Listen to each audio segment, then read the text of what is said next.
Hey, beloved, welcome to another chapter of the book of Sean. It's going to be a great show tonight. My brother Aaron is here, and he has a story to tell, right? Everybody's got a story to tell, but his story is going to shock and amaze you.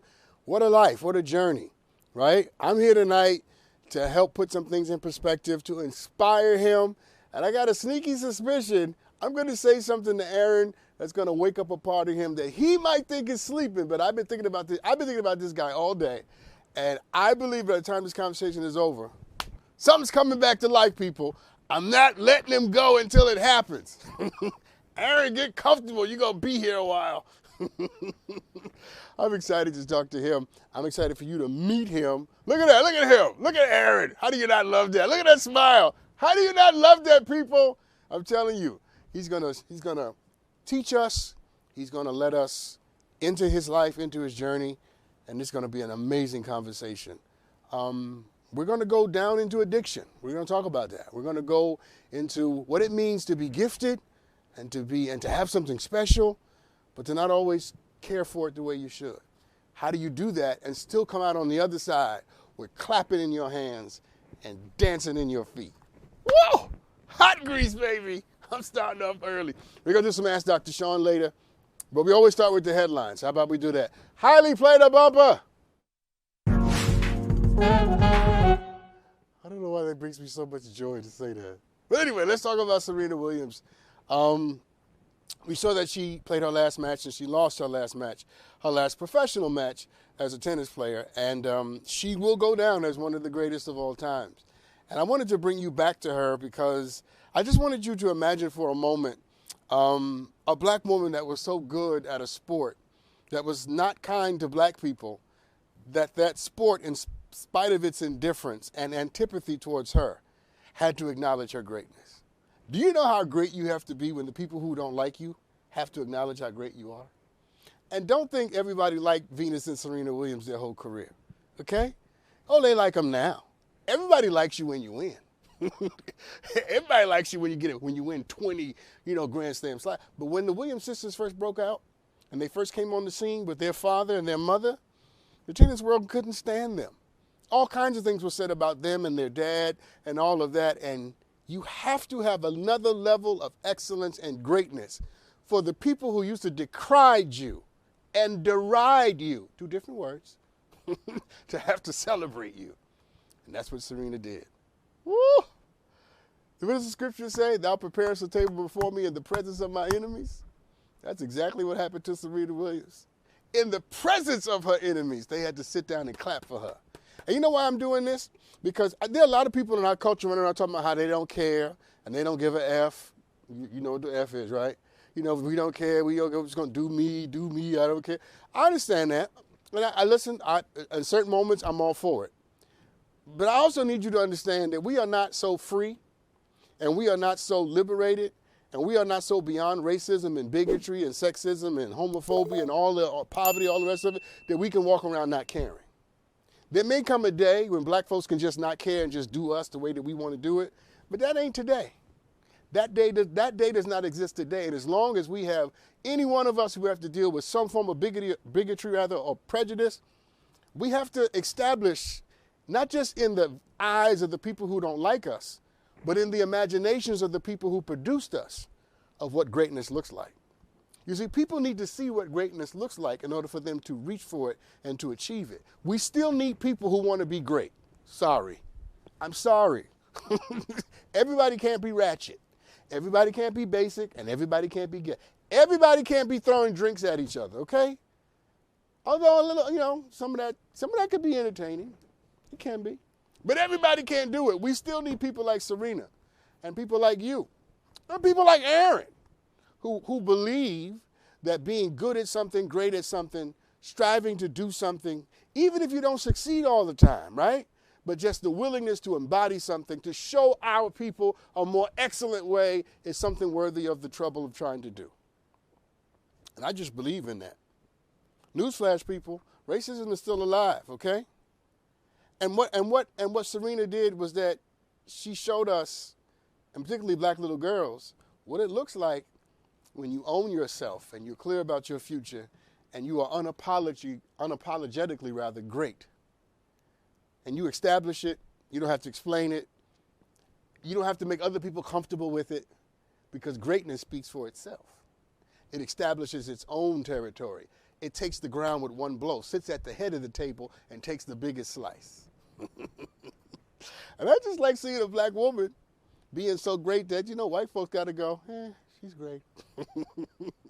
I want that for you, okay?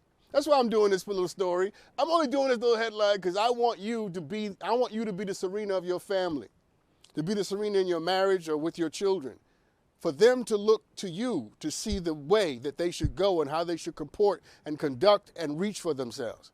That they don't have to look on TV to see greatness. They can just look down the hall, because they got a mother and a father and an uncle or a cousin or a brother or sister who is manifesting something powerfully. That's what we need. And I'm all for a little ratchet, okay? Ain't got nothing wrong with ratchet. I'm all for a little ratchet, okay? I come from ratchet. I come from Brooklyn and Harlem. I'm all for it. But I'm all for people being able to sit around and say, wow, that was something. All right, let's do one more. Because this story, Aaron, this story is going to make you mad. I'm sure you heard about it, but it's still going to make you mad. Let's talk about Pastor Michael Jennings. Pastor Michael Jennings went to his neighbor's home, who happened to be out of town, to water their lawn or their plants or whatever he was watering. And he thought he was just doing a simple act of kindness until the police showed up. And then he knew he was in trouble. Let's take a look at this video. There's a suspicious person in the yard, and if you're not one to identify yourself... I don't have to identify myself. I live right over there across the street. Who called y'all? That's what we got to figure out. The black man he out don't here live warning his neighbor problems. You think I'm not saying nothing illegal. about... You have no right to approach me if I ain't did nothing suspicious or nothing wrong. Sir. You want to lock me up? Lock me up. Welcome to America, people, right? I just told you we are not free enough or liberated enough or beyond racism enough for us not to care about the example that we set.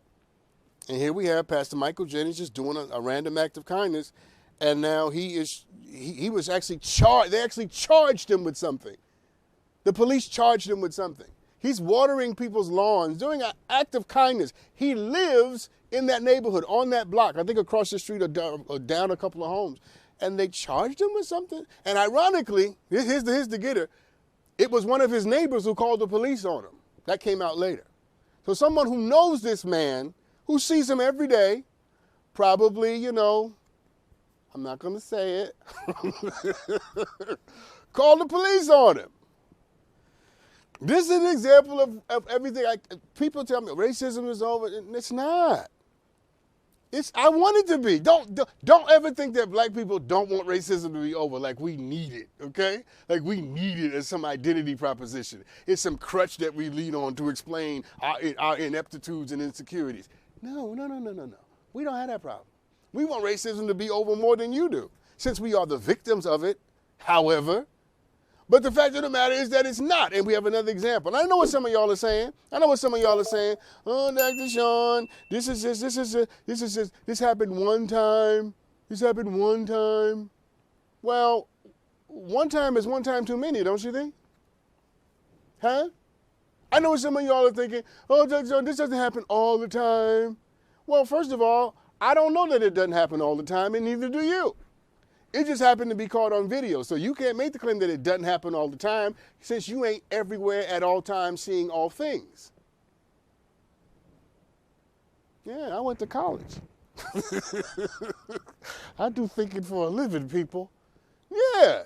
And the fact that it happened at all is enough for all of... See, if any one of us cannot live the normal operations of life without being harassed and harangued, then essentially none of us can do it. You follow what I'm saying? If Aaron's on the show tonight, my brother Aaron's on the show tonight, if he can't go through the daily operations of his life without being harassed by racism, then essentially I can't either. Because if he's not safe from it, I'm not safe from it. And if I'm not safe from it, neither is he. I have to care about what happens to him. Not just because it's happening to him, although that's reason enough, but because, doggone it, if I don't care, eventually it's going to happen to me. Pastor Jennings, man, was out, and this little local Alabama police department, they ought to be ashamed of themselves. They ought to be ashamed that they were engaging in a conversation about this after the man identified himself and identified where he lived and what he was doing. They should have said, you know what? Go on, sir, and just do your thing. And they had the nerve to charge him with something, because that's ego. That's ego. How dare you disrespect and talk back to me? Listen, y'all, listen, I don't want to sound like I'm not a racist. So let me just preface this. I love everybody. I just love people. But y'all need to, but it's a new day, people, okay? That don't talk back, that's over. You come to me, you're going to get a lot of talking. You're going to be arrested, me too. Let me simmer down, Aaron. Let me simmer down. But here's the last thing I want to say about this. Pastor Jennings, if you're watching, sir, first of all, I appreciate you being a man of the cloth, a man of God. Go forward in your ministry. I know you got big faith, so this ain't even going to bother you. But Pastor Jennings, I think you should sue the police department as soon as possible, okay? Don't just take this laying down. Don't let them charge you and make this a criminal justice issue. You hit them where it hurts. And in America, Americans only care about money.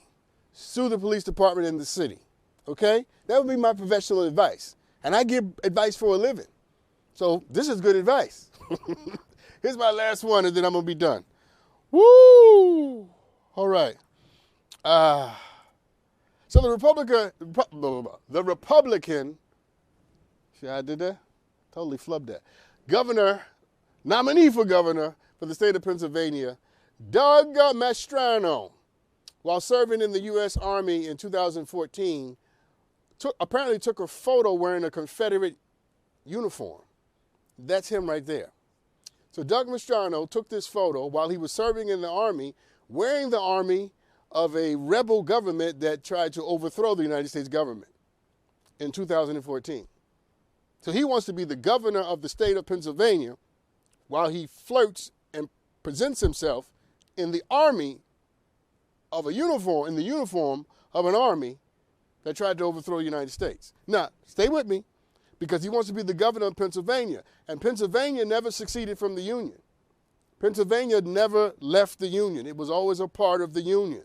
So he's wearing the uniform of people who left the Union and wanted to destroy Pennsylvania.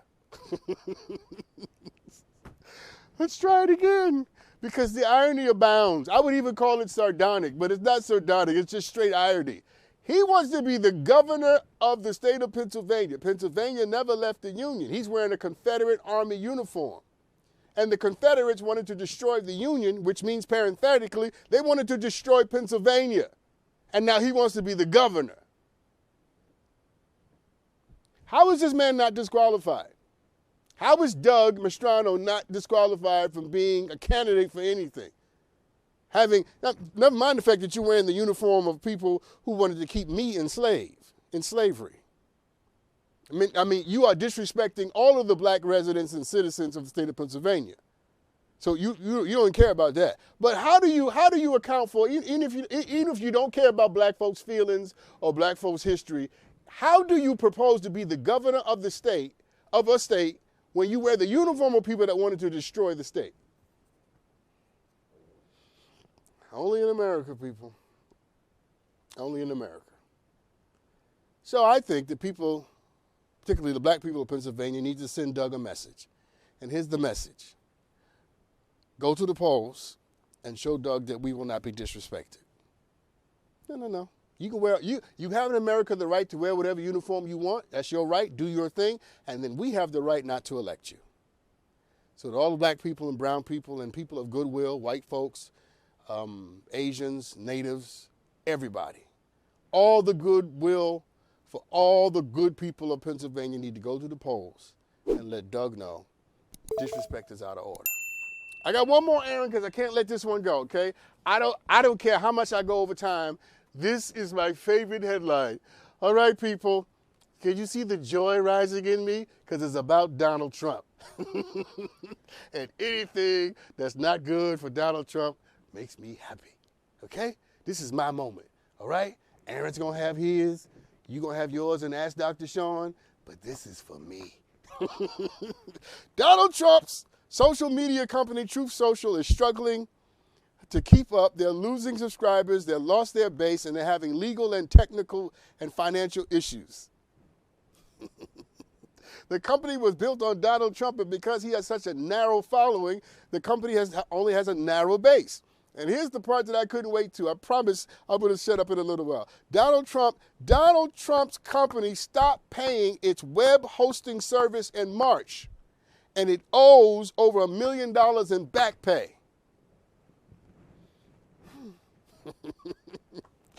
How do you have a social network company and you stop paying your host?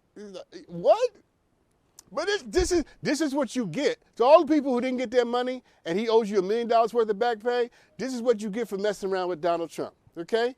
You're not a victim, you're a volunteer. Apparently, really a volunteer because you ain't getting paid. Like what you get for messing around with a fool. You mess around with a fool and a fool's gonna be what a fool's gonna be. You ain't getting your money because you messed around with Donald Trump. That's what you get for working for him. When you work for the devil, you can't get mad when he lies because you signed up for this. Listen, everybody, I got to go, but let me say this to you. When it's all said and done, everything Donald Trump puts his hands on failed. His casinos failed, his airlines failed, his football team fails, his presidency failed, and now his social media company's failing. Donald Trump is a twice impeached American president. He raised $250 million for a legal defense fund that didn't exist. And people are still giving him money. Silly rabbits. Let's take a break. When I come back, I'm going to talk to Aaron Fresh about his career, his life, his journey, the ups and the downs, all of it. The juxums and the fluxums, because we all got them. We'll be right back right after this. Welcome back, everybody. So here's what I know for sure. I know that everybody you know has a journey, and we all come from somewhere. None of us dropped down out of heaven. Nobody. We all came up from a certain kind of hell.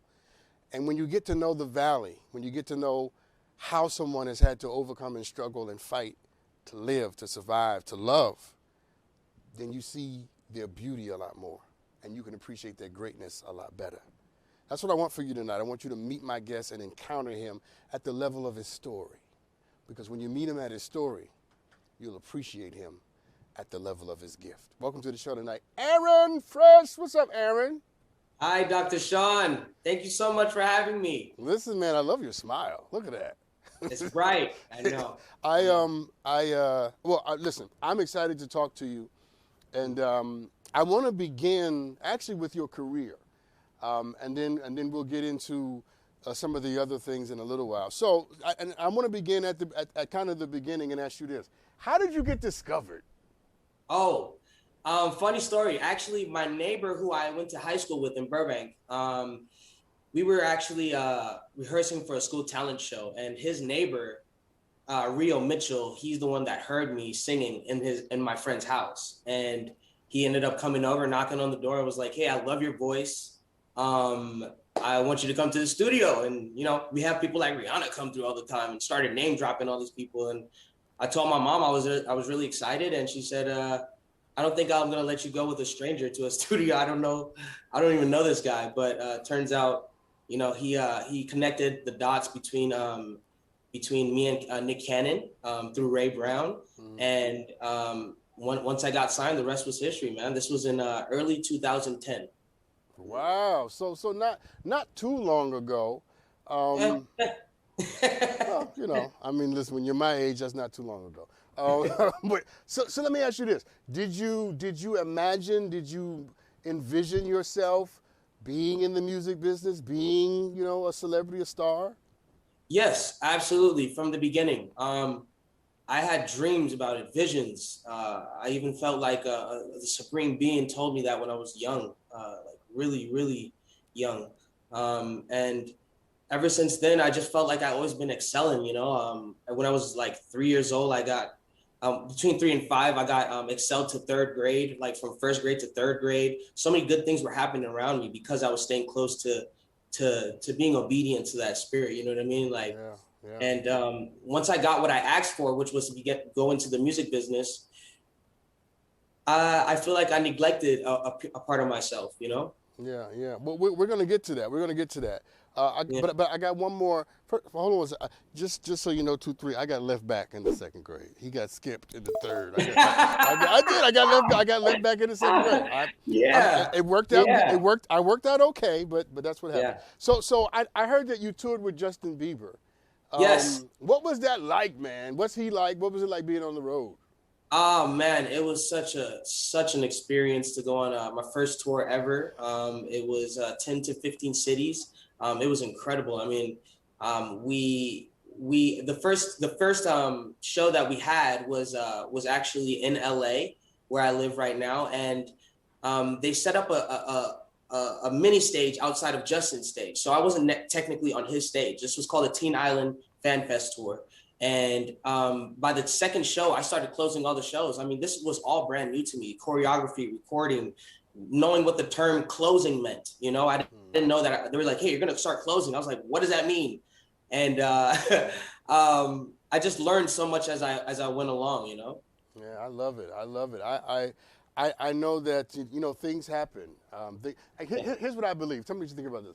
I think things happen at one stage of our lives to give us a certain confidence because we're going to need it at another stage of our lives, right? All right. Right. Right. So we're exposed to big things, so that when we go through the hard times, we have a memory of the fact that we know what it is to be a part of something big. So I want to change gears, okay, and get into some of the night season of your life.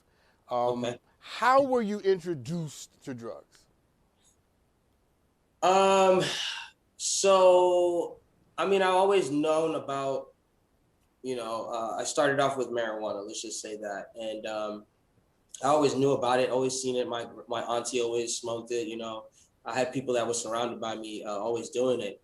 But when I got curious was when I was like 16, just turning 17, and actually getting into the music business. And I remember actually being on that tour with Justin, and one of the acts and one of my dancers were all like, "Yeah, we're about to smoke. You want to smoke?" And I was like, "Sure." I don't know what it's, you know what I mean? I wasn't really too hip on it. So, I mean, I got instantly hooked to it, and then I learned that I have a addictive personality. So anything that I do, I kind of tend to like do it to my best ability. It's either you go hard or go home. You know what I mean? So that's how I feel like I'm kind of addicted to music. Being an entertainer, I can't ever stop. When you tell that story, your face changed, and I experience you experiencing something as you tell that story. What happened? What just happened in you? It's a real dark place because it started off so innocent. It got worse and worse over the years, but it wasn't until I was 25 that I actually started doing hardcore drugs. And then it attached itself to a sexual desire almost, you know what I mean? It's a spiritual thing, definitely. And I understand what entertainers say now when they say you have to make certain sacrifices in order to get where you want to go. And those are a few of them, discipline. You gotta have discipline. You gotta believe in yourself and love yourself. I heard you talking about the racism earlier, and honestly, I'm pretty easy to love people that hate. It's the hardest thing for me to do is to love myself. Yeah. And stop there, because I think that is, as much as you're telling your story tonight, you're also providing us an opportunity to learn from you, right? And at the core, at the bottom of what I'm calling the night season of your life, is the absence of self-love, is the absence of the ability to affirm who and what you are. So here's my question. Here's my question. When did you know that you really had a problem? Like, what was the moment that told you, like, this is totally out of order? When I started having emotional imbalance kind of thing going on there, getting really angry all the time, and just out of my mind, like not doing things that I normally would do, like not having the same energy as well. Like I wanted to isolate myself and not be around people. And I'm a people person, I'm an entertainer. So I just realized, like, when I started hurting people around me, and I felt so alone, and I had to go get some help. I had to. Yeah, yeah. You know what's so ironic about that, Aaron? Is that as I hear you say that, it tells me that even in the throes of addiction, you still had a conscience. Oh yeah, oh yeah. But you and I both know that's not true for every addict. It's not. It's not. And I pray for those who go too far. You know, there's levels to it, just like there's levels to success. You know, and if you really want success, you have to like let go of the things that are gonna hold that that are hindering you in life. And it's so hard because that's all you've ever known in this world that we have. But there's just a higher self that we all can attain. There's more than enough room for everybody to become successful. In their own right. So just believe in yourself, Yeah. So we started with your career. So I want to put these two halves together. How did the night season of your life? How did the addiction affect your career? What did it do to your career?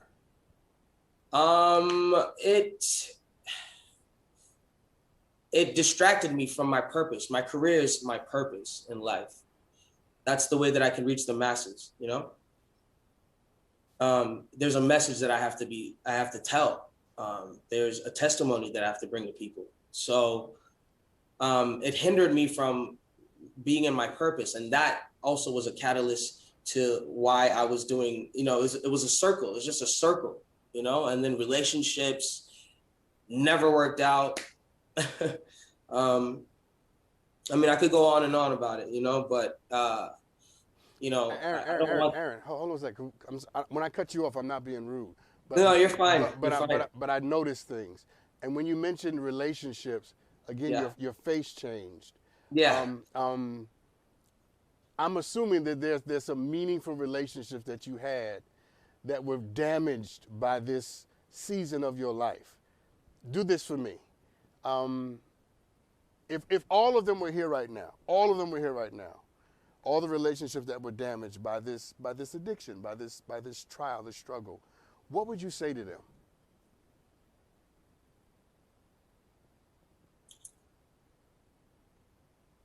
To be honest, I don't know. I have no idea. I have no idea. I just know that I would want them to feel the way that I feel in this moment. You know what I mean? Knowing that I don't have them in my life anymore. Just to be empathetic with it or sympathetic with it. But it's not like that. People don't really care. And I don't want a pity party at the same time. So I don't know. That's a good question. Never really thought about that. No, it's good. And I appreciate you in the moment being able to own that you don't quite know what you would say. I don't. I just know that I have to push forward and really just go after my dreams and my purpose in life. I know God can heal all, and in the right time, I forgive, and I hope they forgive me. I just hope that they can forgive me, and Well, there it is. That's it. That's it. There it is. That's it. That's all you listen. That's all you can do, right? That's all you can do. I got to take a break. When we come back, I want to talk a little more about this combination of music and journey, right? And get a little more about where you are. So we'll be right back, everybody. He's riveting, isn't he? He is. And he has nice hair. Don't you like his hair?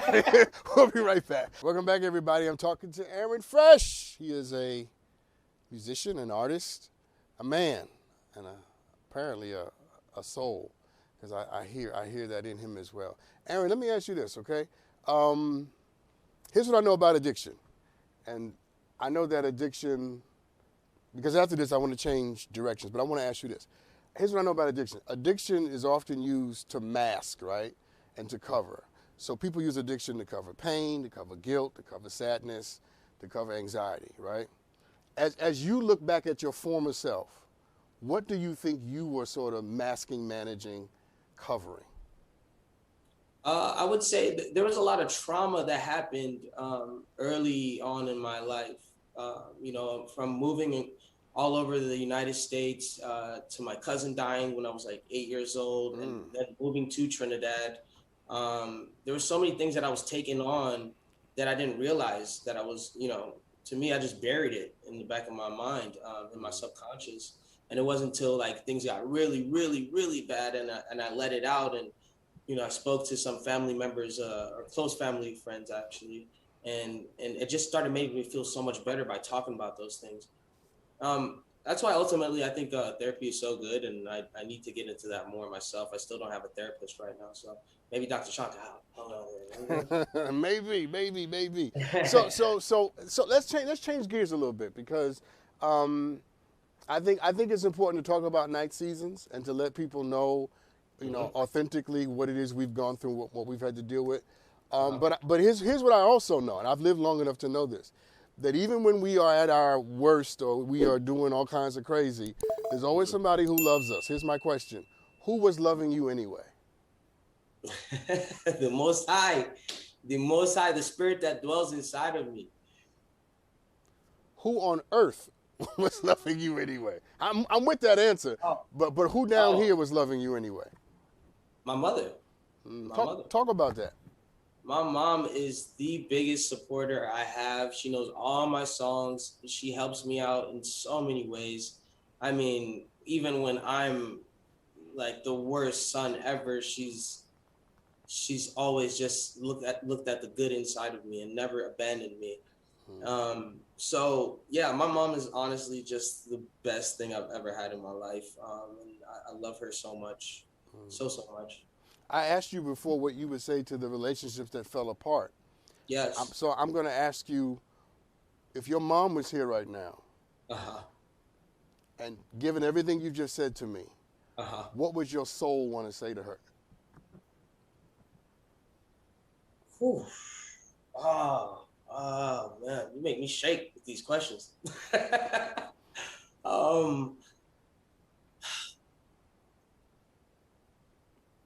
Yeah, that's it. I've always loved you. I will always love you. I know it sounds so simple and so cliche, but I love you so much beyond that. I can't even imagine. I just love my mom, dude. I really do. I want her to know that I love her, even when I've cursed my mom out. I've broken things in her house because of my own frustration, my emotional imbalances and stuff. And I just thank her with all my heart. If I could give whatever I could give, I can't give anything back. I could have $400 billion. I don't think it would ever amount to the type of love that she's given me. So, yeah, something around those lines. No. I love that. And Aaron, here's what I love about what you just did. I would want you to have far more words for the people who loved you than you do for the people who didn't understand what you were going through at the time. And that's what you did. You have language for the people who were there for you. What's going on? I see something. What's going on?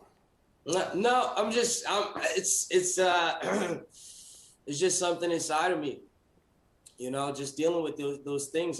These are all, traumatic things that have happened. And the fact that I've hurt these people, without even kind of knowing it, it's just, because when you're in an addict, you're really just thinking about yourself. Yeah. Look at me. I'm hurting myself, everyone. I'm going to kill myself, being super dramatic. And, there comes a point where, not everybody's going to deal with that, and they're just going to let you go. And that's why I'm so thankful my mom has never let me go, because she knows who I am. Yeah.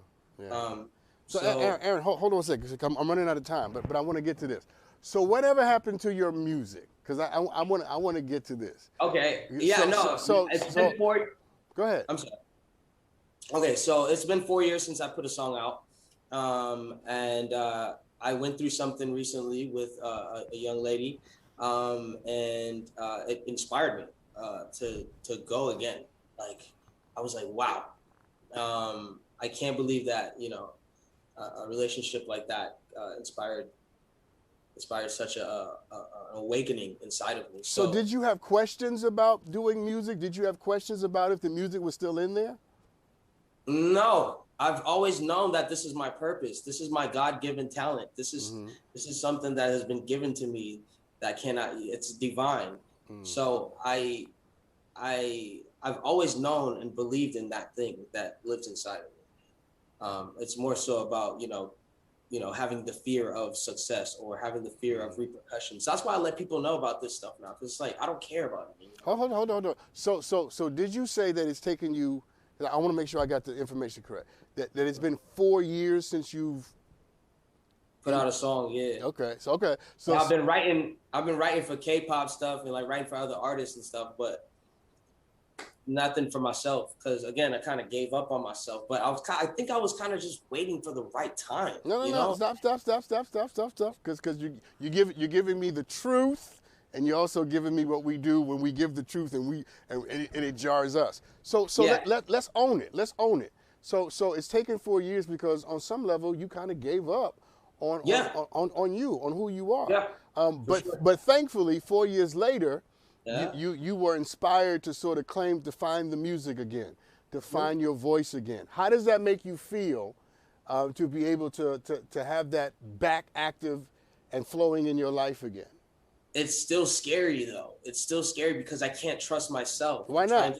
Why not? I don't want to lean on my own. I don't want to lean on myself. I want to follow goodness, and make sure I'm staying consistent in that. So Okay, hold on. Be specific. Tell me what it is about you specifically. I know. It's almost over. Tell me what it is specifically about you that you're not able to trust entirely. it would be being distracted, I guess, from the things that I've known from this world. So, it's so vulnerable talking about these I know, things. but you're But Aaron, you're safe. You're in good hands. Yeah. And I know I'm over time, but this is the way to make sure that what started because of a woman continues because of you. So let's be vulnerable together for a second. Say it. Just say it. What is it? The things that would hinder me in life. I mean, the sexual desires, the ugliness, the muck, having too much money, just people knowing the truth of where I've been in life. It's kind of a scary thing, but again, I have to fight through that. I have to be persistent, and just I have a bigger purpose here than just myself. And I'm trying to make it all inclusive with anybody that hears my story. If whoever has ears, let them hear. Type thing. Listen. I'm totally out of time, but I want to say this to you before I let you go. Okay, I want you, first of all, yes, do everything you can to get back in therapy and to be in a counseling situation so that you can talk your way through these moments when you find yourself being distracted. Don't assume that you can manage this on your own. You can't. You can't. Nobody can. We all need somebody who can speak into us and guide us. But I also want to celebrate you before I let you go. I want to pat you on the back and give you be your uncle or your dad for a second and say to you, what you have been through, what you've survived is no small or light thing. And the fact that you're still standing and you still can find the music in you is an accomplishment that most people will never know or feel. Trust yourself. And that the person that you were, that's not the man who sits before me right now. You've lived a little, you've died a little, you've been crucified a little, buried a little, and come back from the grave a little. All of that has blessed you and made you who you are right now. And I'm telling you that this time the music will come from a different place. And this time the music will be yours. Listen, Aaron, I got to let you go. Thank you for being on tonight. Thank you. Thank you so much for having me, Dr. Sean. You're beautiful. I appreciate you, man. Appreciate you. Listen, everybody, we will be right back. I'm going to talk a little more. I got some aha moments from him. He gave me some aha thoughts, and I want to share what I learned and what I saw in this conversation. Beautiful, beautiful. You're always beautiful when you tell your story. We'll be right back. Every time I have a conversation, I come back after the conversation to try to give you more than what both of us got to experience rather in the conversation itself. We call them aha moments. Play the bumper, Hailey.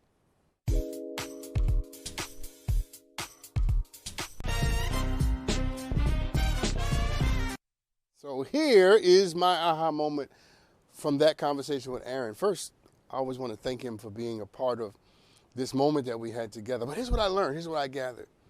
That sometimes the telling of the story is the thing we need, and sometimes just the telling of the story can be the thing that helps to save us. My sense of my dear brother is that he's lived the story, right? But I'm not so sure if he's told the story as often as he needs to and as often as he deserves to. When you tell your story and you tell it in a way where you just sort of lay it out there and let people sort of digest it as it comes, it's liberating. And I'm hoping that the more he tells his story and the more he allows people to know, just because I look great, just because I look strong, just because I look whatever you may think he looks, doesn't mean that that's the truth of everything that I've been through. He has the potential to inspire a lot of people. And he has the potential to unlock a sound in him that could have never been a part of his music had he not gone through the darkness. There's some songs you'll never be able to sing or write until you have tears running down your face. It's only in the valley of the shadow of death that some music is born. And I'm praying for his sound, his life, and his heart. I do hope and pray that he connects with someone, a therapist, who can help him process all the things he's worried about. But I have this sneaky suspicion that he is not the man he used to be. And I don't just think that about him. I think it about you too. So even when you feel like you might fall into something or make a mistake that you've made before, trust the you that you are now. Because this is the version of you that made it out of the darkness. Let's do some Ask Dr. Sean. Play the bumper again, Hailey.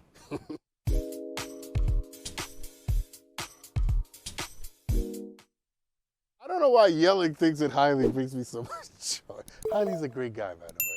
You all should meet Hailey. He's really a great guy. He's a girl dad. Loves his girls. All right.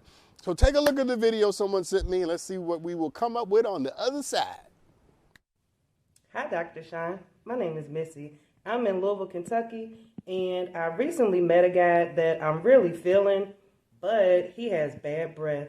Do you have any advice on how I approach this sensitive topic? Thank you.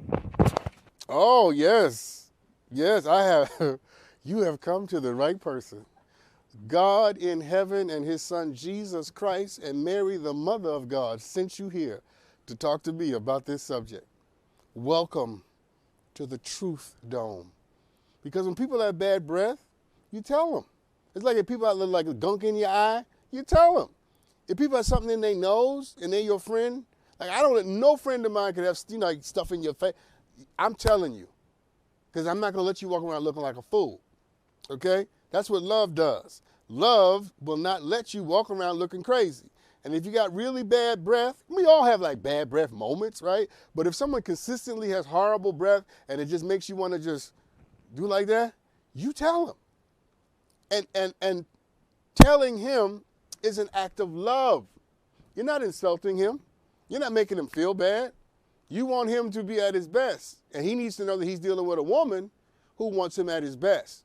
And is courageous enough to tell him when he's not. Don't get into the habit of withholding information that people need to be better. Ooh, that was good. Don't get into that habit. Get into the habit of giving people what they need, when they need it, even if they don't want to hear it. You just say it in a way that they can receive it. You ain't got to say, man, your breath smells like 10 dead snakes tied up with 14 assassinated chickens. You ain't got to say that. What you can say is, you know what? That breath ain't fresh. It's not fresh. It can be better than this. You know what I'm saying? You can make a joke about it. But what you want to do is make sure he knows, because he can improve on what he knows. Oh, this is good. I'm trying to tell you, people can improve on what they know. And it doesn't just apply to breath. It applies to every part of the relationship where he or she is failing and falling down. And if you withhold the information, then you can't get mad when they don't improve. You give them what they need, and then you sit back and watch their character on display. Lord have mercy. I'm going to watch this show later myself. Let's take a break. We'll be right back right after this. Welcome back, everybody. So someone DM'd me this question. My husband is a liar and a cheater. We tried therapy, separating, and even spicing up our sex life, but he still cheats. He had the nerve to ask for a hall pass where he would be allowed to have sex with one woman a year. He claims it will keep him from sleeping with multiple women. I'm at my wit's end with this man. I love him, but I don't want to be his fool. What should I do? In the immortal words of whoever that white woman was in the movie Ghost, who was talking to Whoopi Goldberg, run, girl, you in danger. I know you may love him, but you started off this message telling me he's a liar and a cheat. He's a liar and a cheat. 3 times for your soul. He's a liar and a cheat. If he's a liar and a cheat, and this is who he is, who he consistently manifests himself as doing, and he's asking you for a hall pass to have, to get 1 quickie a year with somebody, what are you doing? What do you mean you don't know what to do? Are you okay with him being a liar and a cheater? Come on, give me that. Give me the answer. Are you okay with him sleeping with other women? Are you going to give him a hall pass? Because if you're going to give him a hall pass, then don't waste my time. just go on out there and accept your liar and the cheat. Do you believe that you deserve better than someone who lies to you and cheats on you? Come on. Do you believe that you deserve better than someone who lies to you consistently and is willing to cheat on you? And doesn't respect you enough to even be apologetic about it, wants you to co-sign what they're doing to you. You're in the hands of a master manipulator when they want you to sign off on the abuse and the pain that they're giving you. Are you okay with that? In the immortal words, I don't know if it was the white woman or Whoopi Goldberg, I don't know which one it was in the movie Ghost. Run, girl, you in trouble. You need to be as far away from this person as you can possibly get, because no good is coming out of this. There is no good coming out of somebody who is determined to do what they want to do no matter how much it hurts you. There's no good coming out of somebody who thinks that just hurting you a little bit, just hurting you a little bit is tantamount and the same as hurting you not at all. They ain't the same thing. How about you don't hurt me at all? No. Now, I know there are marriages out there where people are into polyamorism and they do all that, right? And, and if that's the state of your marriage and the quality of what you want it to be, I'm all for it. Do your thing. That's your marriage. But you wrote me because you have a problem with this. So you ain't no polyamorous person and you ain't okay with this. And since you ain't polyamorous, I'm using ain't. Yes, I am. And you ain't okay with this. I should be using not. Don't co-sign and don't participate in it. Go find you somebody who's going to respect you at the end of the day and can give you more of what you need. And at the very least, somebody who's not a liar and a cheat. Not a liar and a cheat. Nothing good is ever going to come out of somebody who presents themselves consistently as a liar and a cheater. All right. Good luck. I'm praying for you. All right, let's watch this video. Hi, Dr. Sean. My name is Faye. I have a crush on this younger guy. What can I do? How do I break the ice? Can you give me some advice, please? Hey, go ahead, Faye. Go get him, girl. First of all, you have an amazing smile. Listen, I don't know how much younger the guy is, and it's none of my business, okay? You do you. As long as everybody's legal, you do what you need to do. I mean, I think the best way always is to be somewhat direct, right? And to sort of let people know that you have an interest in them. And here's a better answer. How about you spend a little time getting to know him a little better, right? Build a strong friendship, as strong as you possibly can, that will allow you to understand and know who he is, so that when you tell him how you feel, it'll be in the context of a friendship, and not like y'all were on Tinder. You know what I'm saying? Or speed dating. Information is always received differently when it's in the context of a relationship. So I would say build a relationship. Spend time together. And you will know his level of his interest, and you will know how far he's willing to, be engaged and involved. If he's not willing to engage in spending time and building a relationship. If he doesn't call, doesn't text, doesn't want to come around, then you already got your answer. I'm going to tell you one thing about men, okay? If we want to do it, we do it. And if we don't want to do it, no matter what we say, was the reason we didn't do it? We didn't do it because we didn't want to do it. Okay? Nobody's that busy.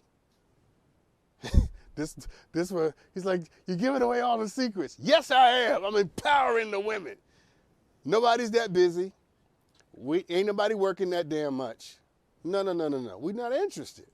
So I think you need to just gauge the level of his interest. Call, spend time, go out, lunch, dinner, and if he seems to be like really engaged, then I think, you might want to say, you know what, Leroy, or whatever his name is, Bobby, I think you're kind of cute. And see what happens. But I'm rooting for you, girl. You hear me? I like your ambition. I like your courage. I like your bravado. I like your vibe. I like the fact that you were like, look, I like what I like. Me likes what we like. I love it. And I hope it works out for you. And if he has any sense, although he's young, he will reciprocate the interest. Thank you for tuning in tonight. Amazing show. Thank you, Aaron, for being on. I will see you next time, everybody. Remember what we learned tonight. The power is in the story. Tell the story and let it heal you. When you give it language, you give yourself a chance. I love you. Y'all be good to each other. I will see you next time.